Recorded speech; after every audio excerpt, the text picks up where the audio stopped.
सतारा उदयनराजे भोसले की उम्मीदवारी की घोषणा नहीं की गई। मराठा समाज आज सतारा के शिव तीर्थ पर इकट्ठा नजर आया।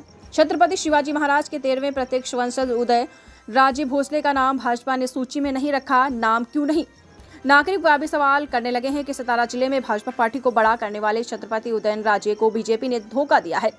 हम छत्रपति उदयनराजे समर्थकों और सतारा जिले के मराठा भाई सतारा जिले में एकजुट हैं, जिसे सतारा में मराठों की राजधानी के रूप में देखा जाता है। राजधानी और शिवतीर्थ पर बीजेपी पार्टी के फैसले पर मराठा भाइयों ने भी अपना गुस्सा जाहिर किया। इसलिए सतारा में मराठा भाई और समर्थक आक्रामक हो गए। जिस समय उदयनराज राष्ट्रवादी पार्टी से हार गए थे, तब उन्हें भाजपा ने राज्यसभा के सदस्य के रूप में चुना था। सतारा जिले में बीजेपी उदयनराजे का दबदबा कायम है, लेकिन इस सतारा जिले में बीजेपी की सूची जारी नहीं होने के बाद भी उदयनराजे का नाम क्यों नहीं, इन पर सवाल उठाने लगे हैं। हमारे महाराज का नाम नहीं लेने पर नागरिक अब बीजेपी पर निशाना साध रही है। जुबेर शेख और मुन्ना मुजावर नको आपलं एकच लक्ष खासदारकी। आणि तुम्हाला सांगतो महाराजसाहेबांचं काम एवढं चांगले की महाराजसाहेब गोरगरीब जनतेला कधी स्वतः खाली बसून ताटात जेवतात। असा महाराज मिळणे नाही, असा राजा होणे नाही। तर भाजपवाल्यांना एक सांगू इच्छितो मी, एक लक्षात ठेवा, आमचे जरंगे पाटील ज्या पद्धतीने बोलले ती सातत्यात उतरायला लागले असं वाटायला लागले। या एक लक्षात ठेवा, छत्रपतींना जर डावलाल तर उभा महाराष्ट्र पेटल, आणि उभा महाराष्ट्र पेटला तर एक लक्षात ठेवा, सर्व जाती सर्व धर्म एकत्र येतील। मराठा पेटल, मराठा पेटला की सर्व जाती धर्म पेटतील आणि एकही भाजपची सीट तुमची लागणार नाही। एवढं मी या ठिकाणी शिवतीर्थावर छत्रपतींची शपथ घेऊन सांगतो। महाराजांचे 13वे थेट वंशज श्रीमंत छत्रपती उदयनराजे भोसले यांनी खरं तर भाजप साताऱ्यात आणि सातारा जिल्हा शून्यावर होता, त्याला चांगलं गतवैभव प्राप्त करून दिलं। सातारा नगरपालिकेची परिस्थिती अशी होती की सातारा नगरपालिकेत एकही भाजपचा नगरसेवक नव्हता। त्याच भाजपला हाताशी घेऊन सातारा नगर विकास आघाडीच्या माध्यमातून 6 नगरसेवक निवडून दिले। त्याच भाजप पक्षाला चांगले दिवस आले की श्रीमंत छत्रपती उदयनराजे भोसल्यांच्या नावाचा विसर पडतो।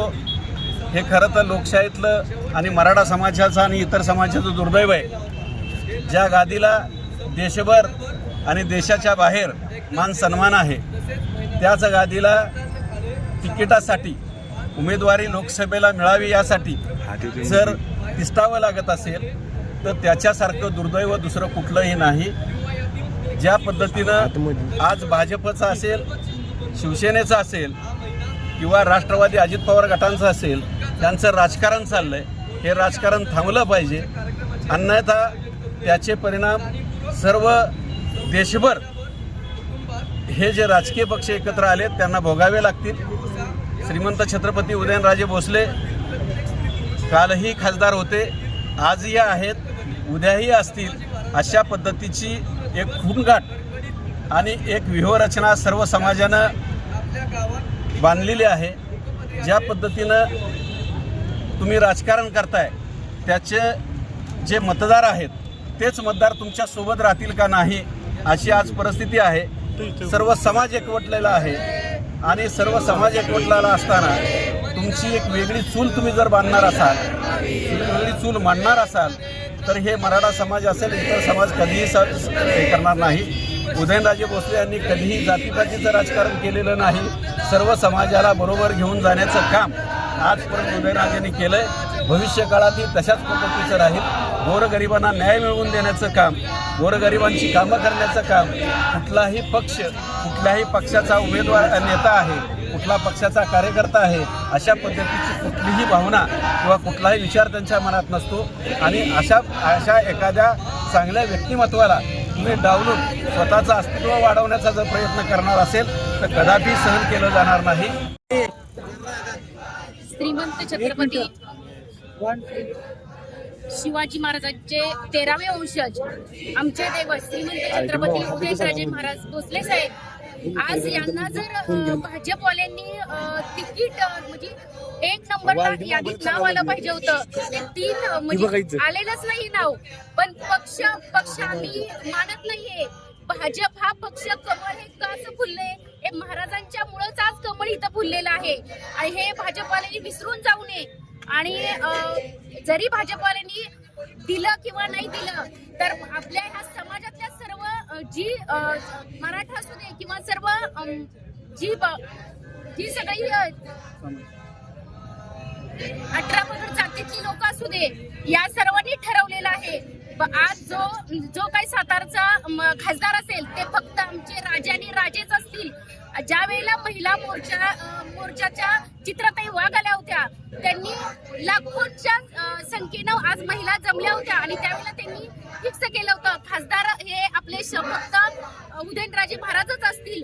व महाराजांच्या वाढदिवसाची सुद्धा चव्हाण साहेब आले होते, बडे नेते आले आणि त्यांनी महाराजांच्या तिकीट फायनल केलं. आणि आज तुम्ही जर लाजीरवाणीपणानं जर आज खेळी करत असाल तर हे तुम्हाला समाज असेल किंवा जी मतदार असतील ते तुम्हाला कधीही माफ करणार नाहीत. हे भाजपालीने लक्षात ठेवावं.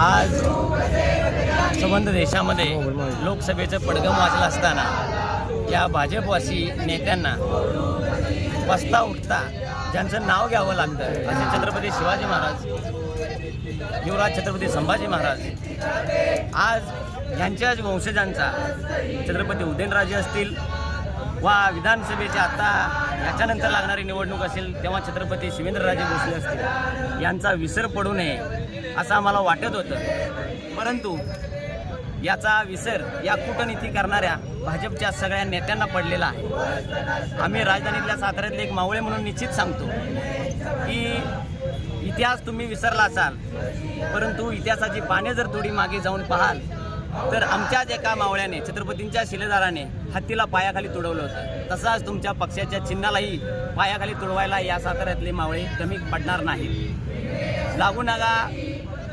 साताऱ्याच्या नादी, इथे नांदते छत्रपतींची गादी, हे आमचं ब्रीदवाक्य आहे. त्यामुळे याचा तुम्ही अभ्यास करावा आणि येणाऱ्या या काही काळामध्ये याची रणनीती आम्ही आखू अशी आम्ही ग्वाही.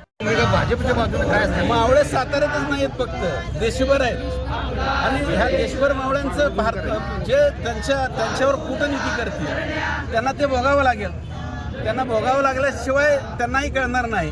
म्हणजे त्यांना एक हाती सत्ता घ्यायची आहे आणि ती सत्ता जर घ्यायची असेल तर अशा पद्धतीचं राजकारण करून चांगल्या व्यक्तिमत्वाला संपवण्याचा कोणी प्रयत्नही करू नये आणि प्रयत्न झाला तर त्याची किंमत त्यांना भोगावी लागेल. तो हमारे साथ देखते रहिए फाइट अगेंस्ट क्रिमिनल चैनल और पढ़ते रहिए fight against criminal daily newspaper. आज की खबर में बस इतना ही। वीडियो को लाइक करें और चैनल को सब्सक्राइब कर लें जिससे आने वाली वीडियो की नोटिफिकेशन आपको मिलती रहे।